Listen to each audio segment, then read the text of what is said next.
major public entities, our independent school districts are all struggling with budget issues right now, and you're going to see cutbacks. We're losing somewhere between 500 and 1,000 public workers a month in Houston, Texas right now. That's going to continue through 2011. And that is going to help diminish the growth. Some sectors in the economy in Houston are going to do much better than this 1.2%. Here's my forecast for Houston. You can see it's certainly better than what we've seen in the past. We lost about 100,000 jobs in Houston in the 2 years that we experienced the recession. We were almost a year late in getting into the recession. We lost almost 100,000 jobs. So the job growth that we're going to get looks pretty good. You'll notice that I've got job growth next year, this year, next year, much better. Then we have a slowdown again. I'll talk a little bit about what are the threats beyond this year. There are some threats that we need to worry about. I'm pretty confident about 2011. I'm pretty confident in saying to you that 2011 is clearly going to be better than 2010. Noticeably better, not just better in a statistical sense. You will know it, you will feel it. But the question is, down the road, what does the future lay for us?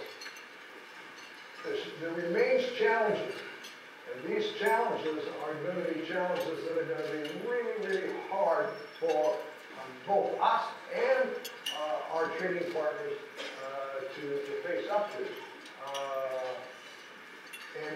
And so the rest of my presentation, I'm going to talk with regards to the challenges that are down the road. So I use bright lights, I can't see your faces, so I can't tell you if you're smiling right now, because I told you 2011 is going to be better, but you will see if the smiles change to frowns for the rest of the presentation.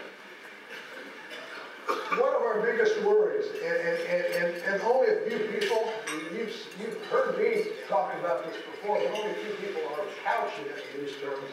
But I think many people are talking about this prospect in different ways. But the worry is that we could get ourselves caught into a predicament that Japan got itself caught in the 1990s. It was referred to as the lost decade, which is a slight misnomer because it actually lasted 11 years and not 10 years.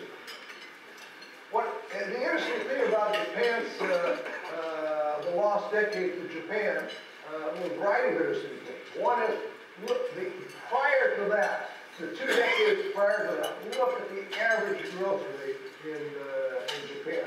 It was about 4.25% annual average growth rate in real GDP.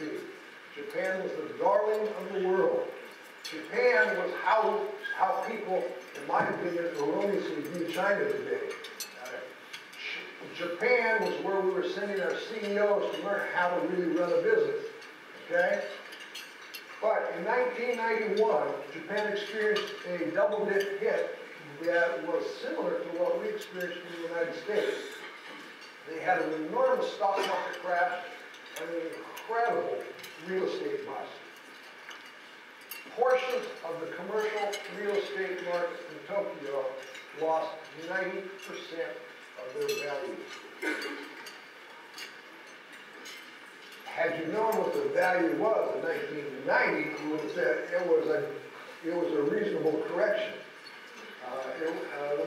Office space in Tokyo was outrageous. It was an incredible collapse. It caused the Japanese to lose more than 50% of their wealth. Of course, it was paper wealth, but it was their wealth. As a consequence, the rug was pulled out of the Japanese economy. It went into a recession. It started to recover. If you were in Japan in 1994, you might have been encouraged. We're on our way. We're on our way back to the glory days. And then came a bust again. It just couldn't seem to get off the ground. And by the way, even these are not what you would expect in post-recessionary years. You'd expect back up here in the 5% or better range. Japan just couldn't get the momentum going. And so, previous 2 decades, average growth rate in Japan, 4.25%. The next 11 years, average growth rate in Japan didn't reach 1%. It was something like 0.92%, 0.92%. Terrible. So we need to ask ourselves, could that be in our future? Can we learn lessons from what happened in Japan that would help us avoid this type of a scenario? And there's too many topics to talk about today that I can't cover all of the things that we could learn from the Japanese experience. But there are some that we are going to talk about. But one of the things I will tell you has to do with simply facing reality. And as Americans, we're having a terrible time doing it. We really don't. I can't tell you even today how many people wish that we could only go back to 2006. We can't go back to where we began, or we'll end up where we are again. We need to face reality and live with it, and then get on with our lives. Japan did not do that. One of the things that when I was researching this about a year and a half ago that I had discovered that I hadn't known before is that in 2001, exactly 10 years after the real estate and stock market crashed in Japan, in 2001, Japanese banks still held over 85% of their bad debt. They just couldn't face reality. And government didn't want them to face reality either. It meant hard and painful things. And so things that we do that try to forestall the natural cleansing of the economy and letting the thing start a new beginning are things that are going to prove counterproductive and are going to drag our problems on forever. And I'll give you just one example and then I'll go on. I have watched National Public Radio, public television shows, a couple of heartbreaking public television shows with regards to families losing their homes to foreclosure. And on an individual basis, it's an incredible tragedy. But at a national basis, it is an equal tragedy to postpone the inevitable. And if we postpone the inevitable, it will take us longer and longer to get out of the mess that we found ourselves in. Although, again, I wish we could talk more about what we could learn from the Japanese experience. But there are many other things that we want to talk about. I want to talk about some of the things that cause us to have a kind of a stop-and-go recovery such as Japan had.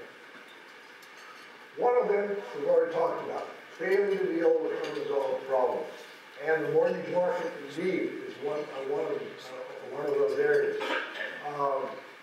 I stopped looking at foreclosure numbers about a year ago simply because the foreclosure numbers were getting skewed by all sorts of gimmicks that both government and banks and other parts of the lending industry were doing to try to forestall foreclosures.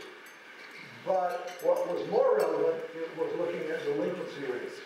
And the delinquency rates with regards to almost every form of mortgage in this country is still incredibly high. And we made little progress. I think the thing that's most discouraging, even though it's the lowest number, is that we've seen virtually no decline in delinquency rates on conventional prime loans. So that there are estimates all over the place, but I would guess that a good estimate is that we've got at least another 10 million Americans that are going to have to be removed from their homes. And we've got a lot of work to do, and to try to hide from it would be a terrible mistake. Another area has to do with commercial real estate, and I will tell you that Japan was really going in the direction with their commercial real estate. This is what has happened to commercial real estate properties prices. You know, these are properties that have actually sold and not properties that have been appraised for a variety of reasons. You can look, you can go on the internet, you can look at most of commercial property price indices, and most of them, because there's so few commercial properties being bought and sold today, that most of them are actually appraised values. And appraised values are still coming in way over actual market values of what we're observing nationwide has been sold. The problem is that with these commercial property values that have dropped so far, the lending institutions have not written down these loans, and they're now engaged in rollover lending, in which they just roll over the loan and keep it going, because if they were to refinance that loan that would actually require an appraisal, we'd be in trouble. Because when we talk about homeowners and being in a home in which they have an upside down mortgage, the commercial property owners are really in upside down mortgages. This is something we have not yet really faced up to, something that we need to, and we need to get it out of the way, and then we need to resolve it, and then get on with our lives. Interestingly enough, though, it's something that I've actually enjoyed a little bit of this, because I bought several REITs down here, and the typical REIT right now is up about 140 to 150% off of its low. But the question is why? Values are way down. Revenues are not way down, but they're down. Is this market about ready to correct on an overly optimistic view of what's going to happen to commercial real estate in the next little while? So these are some of the things that we'll need to watch as the next few years unfold. This is not necessarily a disaster that's going to happen this year or this quarter, but it's something that threatens this recovery in the long run. It threatens 2012, 2013, with regards to, can we create a real, sustainable recovery? Here's another problem that, in my opinion, is an unresolved problem. It's an unresolved problem in that we don't need to resolve it immediately, but it's going to hang over us for some time. We've never had anything like this in U.S. history. We've never had anything like this in the 100-year history of the U.S. Federal Reserve Bank. You see here, and I could have taken this all the way back to the 1950s or whenever it is. The green line, you can see it over here, this green line, that's the amount of reserves that banks are required to hold.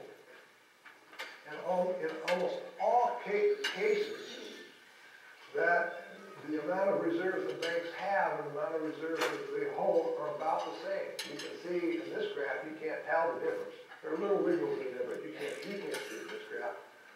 Okay?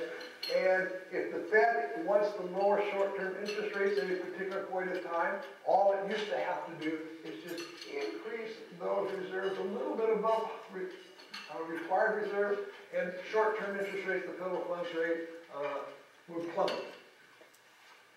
We've never had anything like it. We have got excess reserves in the banking system right now that exceed $1 trillion. And everybody's asking, is that have potential inflationary threats to the economy? And the answer is that it has potential effects. I personally still don't believe that it will lead to significant inflation in the United States, because